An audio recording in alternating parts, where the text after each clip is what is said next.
दोस्तों, स्वागत है आपका मूवी स्टॉक चैनल में। आज मैं जो मूवी आपके लिए लेकर आया हूँ वो एक रियल कहानी पर बेस्ड है। ये किसी की आप बीती घटना है और शायद ऐसे कई लोग होंगे जिन पर यह सब बीता होगा। दोस्तों, अगर आप इस कहानी को जानना चाहते हैं तो वीडियो को पूरा देखें। तो बिना समय गवाए कहानी शुरू करते हैं। दोस्तों, ये जो आपको आदमी दिखाई दे रहा है, जो खाना बदोशों की तरह भेड़ बकरियों के साथ पानी पी रहा है, इसका नाम है नजीब मोहम्मद। अब ये ऐसा क्यों है, ये बताने के लिए थोड़ा पीछे चलते हैं। केरल के कई अशिक्षित व्यक्तियों की तरह धन कमाने की इच्छा से नजीब अनाम खाड़ी देशों में जाता है। टूटी फूटी अंग्रेजी बोलने वाला गांव का एक लड़का जिसका नाम हाकिम है, वो भी इसके साथ जाता है। इन दोनों को यहाँ पर किसी ने स्पॉन्सर करके बुलाया है। फिर वे दोनों किसी को कहकर अपने कंपनी के नंबर पर फोन करवाते हैं, लेकिन शाम 7 बजे के बाद कंपनियां बंद हो जाती है, इसलिए कोई भी फोन नहीं उठाता।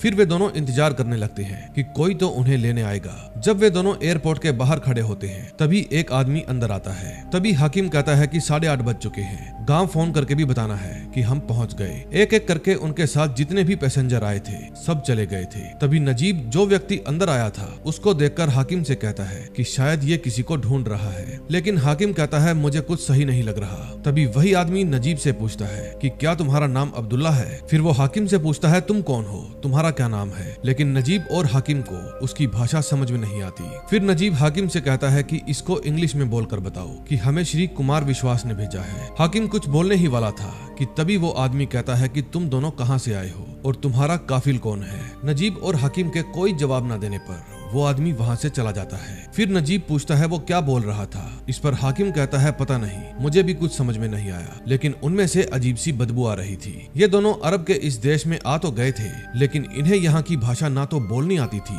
और ना ही इन्हें कुछ समझ में आता था। फिर नजीब हकीम से कहता है कि कोई बात नहीं, हमारा काफिल आता ही होगा। हाकिम कहता है काफिल का मतलब क्या है? फिर नजीब बताता है कि काफिल का मतलब है हमारा बॉस। वे दोनों अपने काफिल को ढूंढ ही रहे थे कि तभी वही आदमी आकर नजीब और हकीम से उनके पासपोर्ट ले लेता है और उन्हें अपने साथ चलने के लिए कहता है। वे दोनों बहुत खुश हो जाते हैं कि हमारा काफिल आ गया है। फिर वो उन दोनों के बैग्स को अपनी गाड़ी में डालता है और उन्हें जल्दी से गाड़ी में बैठने के लिए कहता है। नजीब उससे पीने के लिए पानी मांगता है, लेकिन वो उसकी बात समझता ही नहीं और उसे जल्दी से बैठने के लिए कहता है। फिर वे दोनों उसके साथ गाड़ी में आगे बैठने लगते हैं, लेकिन तभी वो इशारा करके उन्हें पीछे बैठने के लिए कहता है। फिर हाकिम कहते हैं कि जो भैया श्रीलंका से आए थे वो एक बस में बैठकर गए थे और हम कार में बैठकर जा रहे हैं, लेकिन नजीब उसे बैठने के लिए कहता है। फिर वे दोनों वहां से जाते समय वहां की चकाचौंध को देखकर बहुत ही खुश होते हैं, लेकिन उन्हें कहां पता था कि चकाचौंध के पीछे उनके लिए अंधेरा छुपा हुआ है। थोड़ी देर बाद नजीब हकीम से कहता है कि बहुत देर हो गई, हमने अभी तक घर पर फोन भी नहीं किया। तभी हाकिम काफिल को फोन करने के लिए कहने ही वाला था कि नजीब कहता है हम अपने कमरे में जाकर आराम से कर लेंगे। तभी हाकिम कहता है कि 10 बज गए हैं, माँ इंतजार कर रही होगी। फिर वो कफील से कहता है कि वो गाड़ी को फोन बूथ पर रोक दे, हमें अपने घर फोन करना है, लेकिन कफील उनकी बात समझता ही नहीं था। फिर वो उन दोनों को शहर से बाहर रेगिस्तान में ले जाता है। काफी देर के बाद कफील एक जगह पर गाड़ी रोक देता है। फिर वो हाकिम से कहता है कि ये तुम्हारी काम करने की जगह है, गाड़ी से नीचे उतरो। उन दोनों को कुछ भी समझ में नहीं आ रहा था कि ये सब हो क्या रहा है। फिर वे दोनों गाड़ी से नीचे उतर जाते हैं। फिर नजीब कफील से कहता है कि हमें लगा कि हम तो शहर में काम करेंगे, लेकिन ये तो शहर नहीं है और मैंने अपने गांव में फोन भी करना है। लेकिन कफील गुस्से में नजीब से कहता है गाड़ी में बैठ जाओ। फिर नजीब हाकिम से कहता है इसे इंग्लिश में या तमिल में किसी भी तरह से अपनी बात समझाने की कोशिश करो। फिर हाकिम उन्हें अपनी बात समझाने की कोशिश करता है कि हम कंपनी की साइड से हेल्पर की नौकरी करने के लिए आए हैं, लेकिन काफिल उसे चुप रहने के लिए कहता है। फिर वो उसका हाथ पकड़कर उसे दूसरे आदमी के पास छोड़ देता है और नजीब को पकड़कर अपने साथ ले जाता है। वे दोनों एक दूसरे के लिए चिल्लाते रह जाते हैं, लेकिन कफील नजीब को मार मार कर अपने साथ ले जाता है। हाकिम मत जाओ भैया कहकर चिल्लाता रह जाता है। फिर थोड़ी दूर जाने के बाद कफील गाड़ी रोकता है और नजीब को नीचे उतरने के लिए कहता है। वहां पहुंचकर कफील अपने एक साथी से नजीब को एक रात रखने के लिए कहता है। वे दोनों नजीब की कोई भी बात नहीं सुन रहे थे। नजीब बहुत डरा हुआ था और घबराया भी हुआ था। तभी वहां पर नजीब एक बूढ़े आदमी से मिलता है। फिर वो उस आदमी से पूछता है कि ये कौन सी जगह है। वो बूढ़ा आदमी बताता है मैं बंगाली हूँ। नजीब कहता है मैं हिंदी हूँ। फिर वो आदमी अपनी भाषा में नजीब से पूछता है कि क्या तुम जानते हो यहाँ पर किस तरह का काम करना है, लेकिन ये दोनों भी एक दूसरे की बात नहीं समझ रहे थे। फिर नजीब उसको इशारा करके पानी के लिए पूछता है। वो बूढ़ा आदमी इशारा करके कहता है पानी उस तरफ है। फिर नजीब वहाँ जाकर पानी पी लेता है। फिर पानी पीने के बाद वो बूढ़े आदमी से सोने के लिए जगह पूछता है। फिर वो आदमी अपनी भाषा में बताता है कि जहाँ जगह मिले सो जाओ। फिर नजीब टेंट के अंदर जाकर लेट जाता है। तभी उसे अपने गाँव के अच्छे पल याद आते हैं कि जब वो अपने गाँव में था तो कितना खुश था। उसके साथ काम करने वाला बताता है कि उसके जीजा ने 2 वीजा भेजे हैं। क्या वो देश से बाहर काम करने के लिए जाना चाहता है? नजीब पूछता है कितने पैसे लगेंगे। फिर उसका साथी संतोष बताता है कि कम से कम 30,000 लगेंगे। नजीब कहता है इसके लिए तो उसे अपना घर गिरवी रखना पड़ेगा। फिर वो संतोष को कहता है मैं तो सिर्फ 5वीं क्लास तक पढ़ा हूँ, मुझे वहाँ पर कौन सी नौकरी मिलेगी। संतोष कहता है तू वहाँ पर कलेक्टर की नौकरी के लिए नहीं जा रहा, तुझे करनी तो वहाँ पर जाकर मजदूरी ही है। फिर संतोष उसे कहता है कि तू पैसे तैयार कर, मैं तेरा पासपोर्ट तैयार करवाता हूँ। उनके गांव में कोई त्योहार मनाया जा रहा था। फिर संतोष उसे अपने जीजा से मिलवाने के लिए ले जाता है। वो बताता है कि उसका जीजा कुवैत से आया है। संतोष का जीजा नजीब को अपना नाम श्री कुमार बताता है। फिर संतोष उसे अपने जुगाड़ करके लाए हुए पैसे देकर कहता है कि वो अपना सब कुछ गिरवी रखकर इन पैसों को लेकर आया है, मुझे डर है कि कहीं कुछ गड़बड़ ना हो जाए। फिर श्री कुमार कहता है क्या मैं तुम्हें धोखेबाज लगता हूँ? तुम्हारी जगह और भी कई लोग हैं जो जाने के लिए तैयार हैं। फिर नजीब कहता है आप बुरा मत मानिए, मैं थोड़ा परेशान था, बस इसीलिए आपको बता रहा था। फिर श्री कुमार कहता है कि कोई बात नहीं, पैसे तो पूरे है ना, बाकी के 10,000 तुम मुंबई जाकर एजेंट को दे देना, वही तुम्हें वीजा देगा। पैसे देने के बाद नजीब सीधा अपने घर जाता है। घर पर खाने के लिए उसकी माँ और उसकी पत्नी, जिसका नाम सना था, उसका इंतजार कर रही थी। नजीब ये सब कुछ सपने में देख रहा था। तभी टेंट में लेटे आदमी की आंख खुल जाती है और वो नजीब को लात मारकर उठाता है। वो नजीब को बाहर चलने के लिए कहता है और उसका बैग भी उठाकर बाहर फेंक देता है। नजीब उसे कहता है भाई अंदर सोने दो, लेकिन वो उनकी एक भी नहीं सुनता।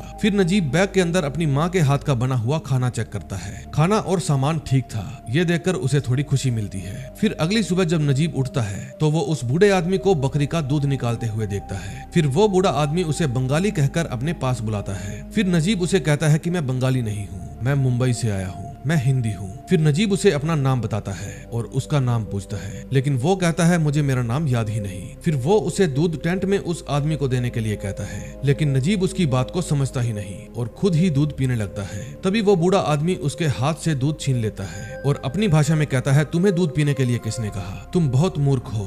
वो बताता है कि ये तुम्हारे लिए नहीं है, जाकर कफील को देकर आओ। फिर नजीब दूध लेकर टेंट के बाहर खड़ा हो जाता है। तभी जब वो आदमी उठता है तो वो इशारा करके नजीब को अंदर आने के लिए कहता है। वो आदमी अरबी भाषा में नजीब से कहता है कि क्या वो बूढ़ा तुम्हारी भाषा जानता है, यहाँ क्या करना है ये सब तुम उससे सीख लो। और फिर वो उसे जाने के लिए कहता है, लेकिन नजीब को अरबी भाषा बिल्कुल भी नहीं आती थी। फिर वो नजीब से पूछता है क्या तुम्हें समझ में आया मैं तुम्हें क्या कह रहा हूँ? नजीब कहता है नहीं। फिर वो उसे इशारा करके बताता है कि बाहर जाओ और अपना काम सीखो। नजीब कुछ कहने की कोशिश करता है, लेकिन तभी वो कहता है कि मुझे तुम्हारी बकवास नहीं सुननी। फिर वो आदमी गुस्से में खड़ा हो जाता है और उसे बाहर जाने के लिए कहता है। नजीब उसके पैर पकड़कर गिड़गिड़ाने लगता है कि भाई मुझे कुछ मत करो, मैं यहाँ कंपनी के काम से आया हूँ। फिर नजीब उसे हाथ जोड़कर कहता है मैं यहाँ से चला जाता हूँ, लेकिन वो उसका हाथ पकड़कर उसे बाहर गिरा देता है। फिर वो बूढ़े आदमी को आवाज लगाकर कहता है इसको सारा काम सिखाओ। फिर वो बूढ़ा आदमी उसे कहता है कि यहाँ रोने का कोई फायदा नहीं है और फिर भेड़ बकरियों को लेकर यहाँ से चला जाता है। फिर जब नजीब अपना बैग लेकर वहाँ पर बैठा ही था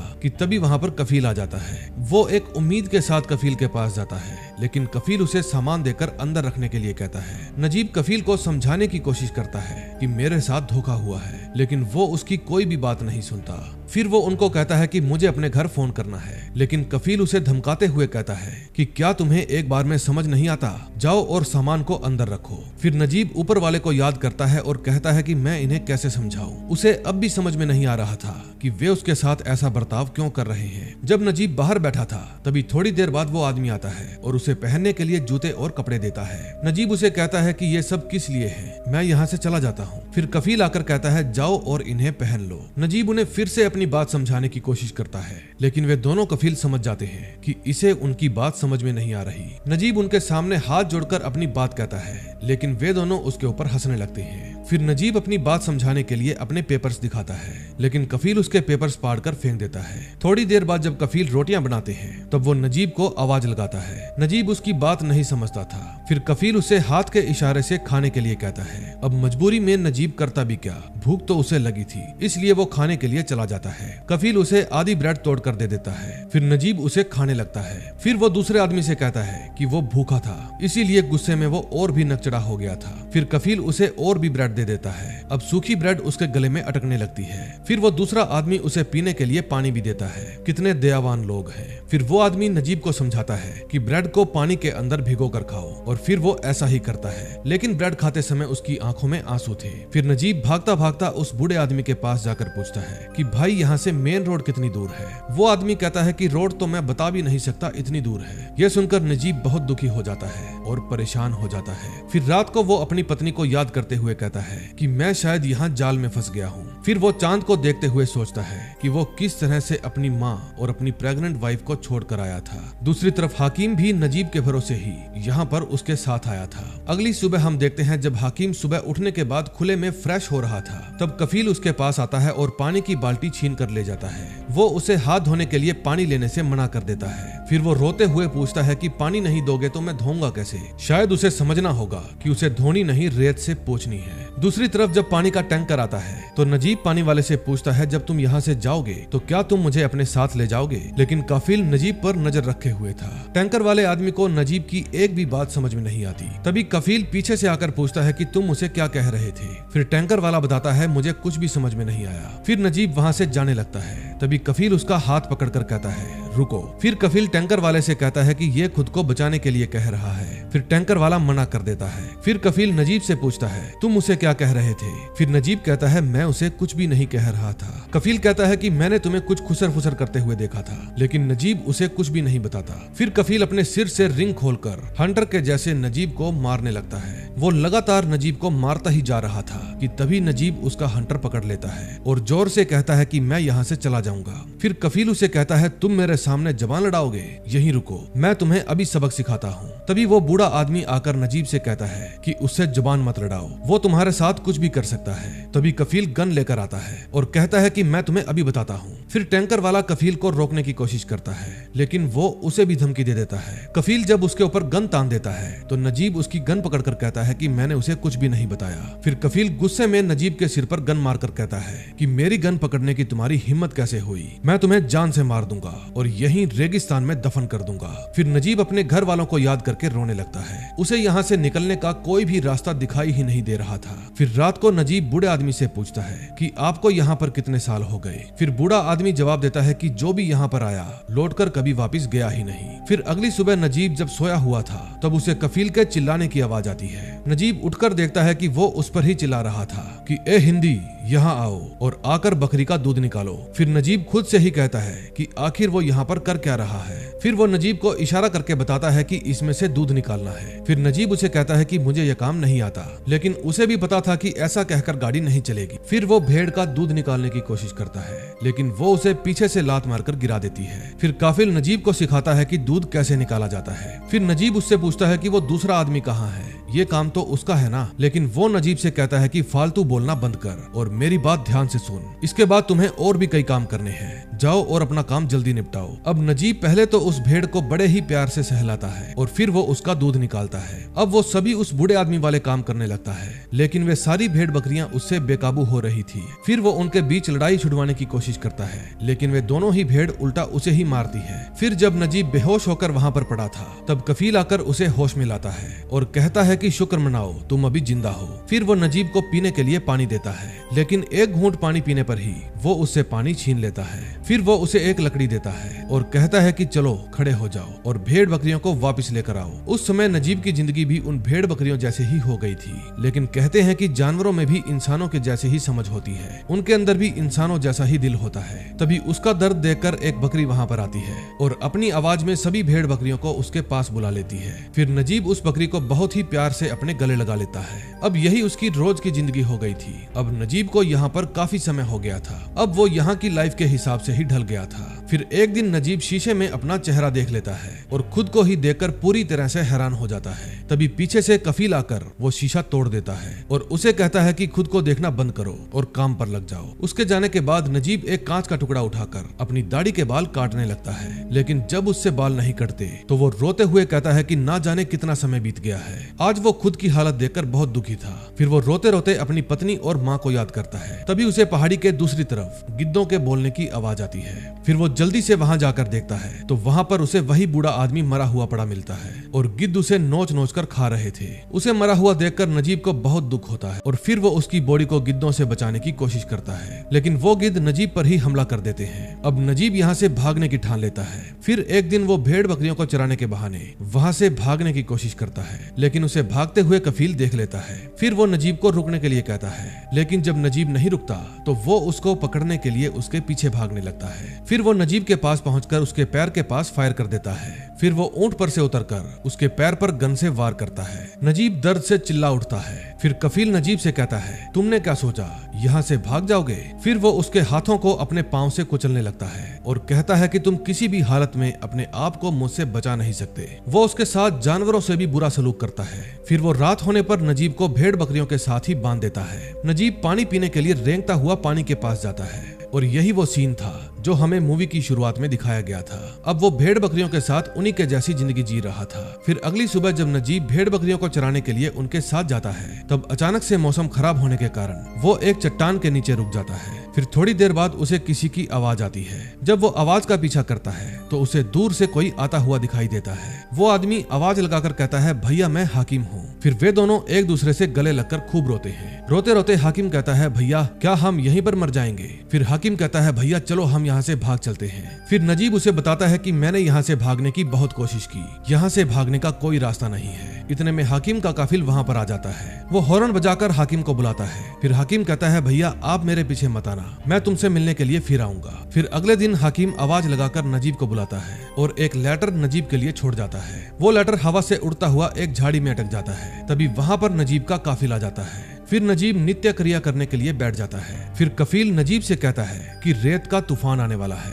जल्दी से ऊंट को लेकर आओ। फिर उसके जाने के बाद नजीब जल्दी से वो लेटर उठाता है और पढ़ने लगता है। हकीम ने लेटर में लिखा था कि भैया मुझे आपसे मिलकर बहुत अच्छा लगा, हम यहाँ से जा सकते हैं। मेरे साथ एक अफ्रीकी है, उसे यहाँ के सारे रास्ते पता है। ऊपर वाले ने उसे हमारे लिए ही भेजा है, एक फरिश्ते के रूप में। अगर वो हमारी हेल्प करेगा तो हम यहाँ से भाग सकते हैं। अब नजीब के अंदर भी एक उम्मीद जाग जाती है। फिर अगले दिन हाकिम उस अफ्रीकी आदमी के साथ वहाँ पर आता है। वो अफ्रीकी हाकिम को कहता है कि वो रहा तुम्हारा मसारा। वहीं दूसरी तरफ नजीब ऊंट को चारा डालते डालते उसका ही चारा खाने लगता है। तभी नजीब को हाकिम के गाना गुनगुनाने की आवाज आती है। फिर गाना गुनगुनाते हुए वो अचानक से रोने लगता है। फिर नजीब जाकर हाकिम से पूछता है क्या हुआ? तब हाकिम कहता है कुछ नहीं भैया। फिर वो नजीब को अपने दोस्त कादरी से मिलवाता है। फिर कादरी बताता है कि कुछ दिनों बाद कफील की बेटी की शादी है, उस दिन सब दावत पर गए होंगे, वही हमारे लिए भागने का अच्छा मौका होगा, ऊपर वाला हमारी मदद करेगा। फिर नजीब हाकिम से पूछता है क्या हम यहाँ से भाग पाएंगे? फिर हाकिम कहता है भैया मरेंगे तो साथ साथ, लेकिन मुझे अब और यहाँ नहीं रहना।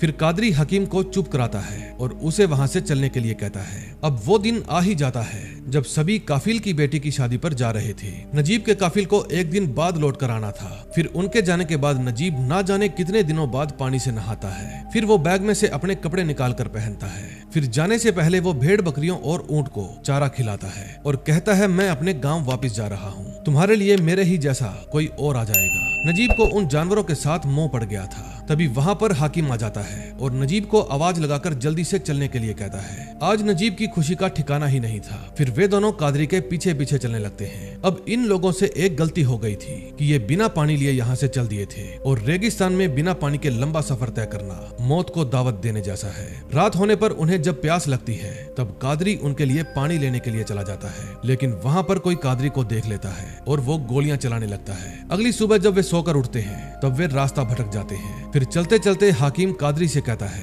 कि यहाँ पर रोड तो कहीं नहीं दिख रही। फिर कादरी हाकिम से कहता है कि हम सूरज की दिशा में चल रहे हैं, चलते चलते नजीब और हाकिम को वहम हो जाता है कि वहाँ दूर रेगिस्तान में पानी है। प्यास के कारण रेगिस्तान में पानी दिखाई देना, ऐसा भ्रम अक्सर लोगों को होता रहता है। फिर थोड़ी दूर आगे चलने पर जब वे तीनों नमाज पढ़ रहे थे तभी अचानक से बहुत सारे सांप निकल आते हैं और उनके देखते ही देखते वे वापिस रेत में छुप जाते हैं। अब चलते चलते नजीब के पैरों में छाले पड़ गए थे। फिर वो दर्द से कराहने लगता है। फिर कादरी अपनी पहनी हुई जैकेट फाड़कर नजीब के पैरों में बांध देता है। फिर वे लगातार चलते ही जाते हैं, लेकिन दूर दूर तक उन्हें कहीं भी सड़क दिखाई नहीं देती। तभी चलते चलते भूख और प्यास के कारण हाकिम गिर जाता है। तभी कादरी हाकिम से कहता है, थोड़े मजबूत बनो और चलो खड़े हो जाओ। लेकिन भूख और प्यास के कारण हाकिम खुद से अपना कंट्रोल खो देता है और फिर वो कादरी का गिरेबान पकड़कर कहता है, मुझे कुछ नहीं सुनना, मुझे प्यास लगी है, पानी चाहिए। लेकिन बेचारा कादरी भी लाचार था। हाकिम की हालत अब बहुत ज्यादा खराब हो गई थी, उससे तो अब चला भी नहीं जा रहा था। फिर कादरी हाकिम को अपने कंधे पर उठाकर चलता है, लेकिन तभी नजीब की हालत भी धीरे धीरे खराब होने लगती है। नजीब को बुखार भी आ गया था, लेकिन कहते हैं कि रेगिस्तान की मिट्टी में भी जादू है, इसलिए कादरी उन दोनों की छाती और माथे पर रेत लगाता है। कादरी उन दोनों के लिए किसी फरिश्ते से कम नहीं था। अब उन्हें चलते चलते काफी समय हो जाता है। तभी दोबारा से हाकिम को वहम हो जाता है कि उसे शहर दिखाई दे रहा है। तभी वो कादरी का हाथ छुड़ाकर भागने लगता है और कहता है, भैया सड़क आ गई है, हम पहुंच गए हैं। वो लगातार भागते ही जा रहा था क्योंकि वो अपना दिमागी संतुलन खो चुका था। फिर पानी के वहम में वो रेत खाने लगता है। नजीब उसे ऐसा करने से रोकता है, लेकिन वो नजीब का ही गला पकड़ लेता है। फिर नजीब उसे कहता है, हाकिम ये मैं हूँ। तभी हाकिम नजीब को छोड़कर फिर से भागने लगता है, लेकिन भागते भागते गिर जाता है। फिर उसके मुंह से खून आने लगते हैं और उसका शरीर बुरी तरह से अकड़ जाता है। फिर देखते ही देखते हाकिम की दर्दनाक मौत हो जाती है। उसकी मौत पर कादरी को भी बहुत दुख होता है। तभी कादरी को रेत का तूफान आते हुए दिखाई देता है, लेकिन नजीब हाकिम को छोड़ ही नहीं रहा था। तभी कादरी उसे खींच लेता है। फिर रेत हाकिम की बॉडी को ढक देती है। नजीब और कादरी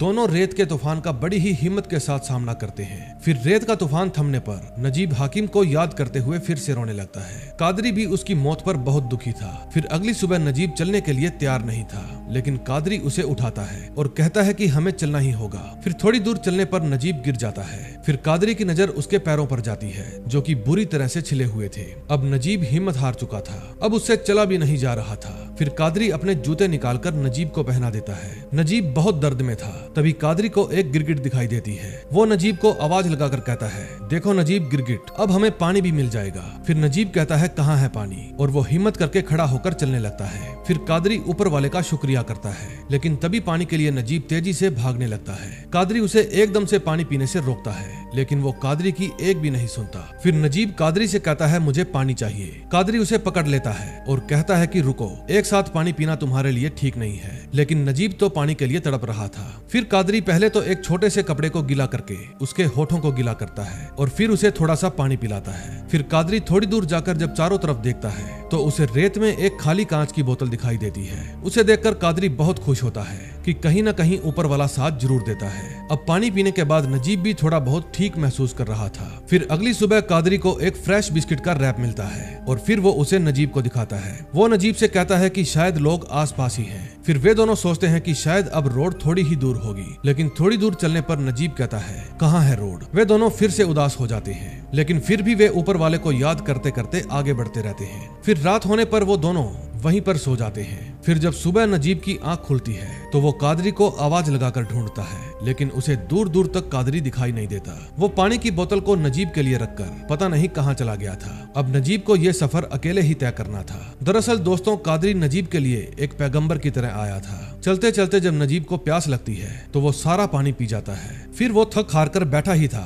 कि तभी उसे किसी की आवाज आती है। फिर वो जल्दी से उठकर चलने लगता है, लेकिन तभी बोतल उसके हाथ से छूट जाती है और वो बोतल रोड पर चली जाती है। अब नजीब सड़क से थोड़ी ही दूर अधमरा पड़ा हुआ था। फिर होश में आने के बाद वो सड़क पर आते जाते वाहनों को रोकने की कोशिश करता है, लेकिन कोई भी उसके लिए रुकता ही नहीं। लेकिन दोस्तों, इस दुनिया में अच्छे और बुरे हर तरह के इंसान मौजूद हैं। तभी नजीब की हालत देखकर एक नेक इंसान अपनी गाड़ी रोकता है और पूछता है, क्या मैं तुम्हें कहीं पर छोड़ दूं? फिर नजीब उसे कफील समझकर उससे डरने लगता है, लेकिन वो बड़े ही प्यार से उसे गाड़ी में बिठा लेता है। फिर वो नेक इंसान नजीब को कहता है, डरो नहीं, मैं गाड़ी को बाद में साफ करवा लूंगा। फिर वो नजीब को पीने के लिए पानी देता है। फिर वो नजीब को शहर में ले जाता है और बड़े ही प्यार से उसे गाड़ी से नीचे उतार देता है। नजीब उसके आगे हाथ जोड़कर शुक्रिया अदा करता है और वहाँ से चला जाता है। अब उसे जाना कहाँ था उसे पता नहीं था और ना ही उसे कोई ऐसा मिलता है जो यहाँ पर उसकी हेल्प कर दे। तभी वो बेहोश होकर नीचे गिर जाता है। अगले सीन में हम देखते हैं नजीब को अपने ही जैसे लोगों की हेल्प मिल जाती है। फिर वे उसे नहलाते हैं और अच्छे अच्छे कपड़े पहनाते हैं। वे उसके बाल भी काटते हैं। वे उसका बहुत अच्छे से ख्याल रखते हैं। जो इंसान यहाँ पर इसकी हेल्प कर रहा था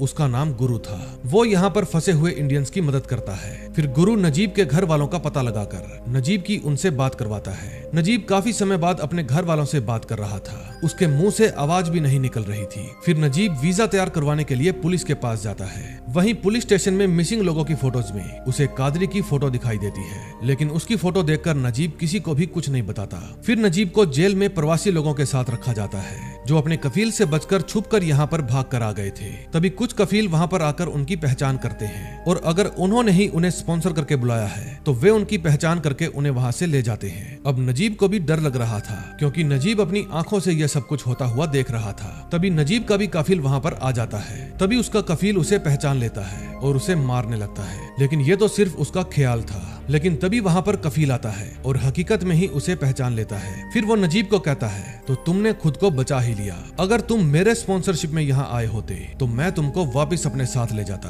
तभी नजीब के साथ खड़ा आदमी नजीब को बताता है कि वो तुम्हारा स्पॉन्सर नहीं है, किसी और के वीजा पर आने की वजह से वो तुम्हें यहाँ से ले गया था। फिर नजीब की हालत देखकर हम बस उसके द्वारा बताई हुई कहानी का अंदाजा ही लगा सकते हैं कि उस समय उस पर क्या बीती होगी। फिर उसके बाद नजीब को 3 महीने का समय जेल में बिताना पड़ता है और ये उसके लिए काफी लंबा समय था, और खासकर तब जब उसे अपने घर वापस जाना था। जब लोग विदेश से अपने घर वापस जाते हैं तो अपने घर वालों के लिए कुछ न कुछ सामान जरूर लेकर जाते हैं, लेकिन नजीब के पास तो सिर्फ उसकी बची हुई जिंदगी थी। और ये कहानी सिर्फ नजीब की नहीं थी, ना जाने कितने लोगों की थी जिन्होंने रेगिस्तान में अपनी जिंदगी को खो दिया था। और यहीं पर इस मूवी का एंड हो जाता है। दोस्तों, ये मूवी हमें एक मैसेज देती है कि हम जैसे भी हैं अपने घर परिवार के बीच में बिल्कुल ठीक है। पैसे कमाने के लालच में हम अपने देश से बाहर चले तो जाते हैं, लेकिन वहाँ जाकर वे हमारे साथ जानवरों जैसा सलूक करते हैं। जिनकी किस्मत अच्छी होती है वे वापस लौट आते हैं, लेकिन ना जाने कितने ही बदकिस्मत वहाँ पर मारे जाते हैं। दोस्तों, हम अपने देश में हिंदू मुस्लिम बहुत करते हैं, लेकिन बाहर जाकर पता चलता है वे हिंदू मुस्लिम में कोई फर्क नहीं समझते।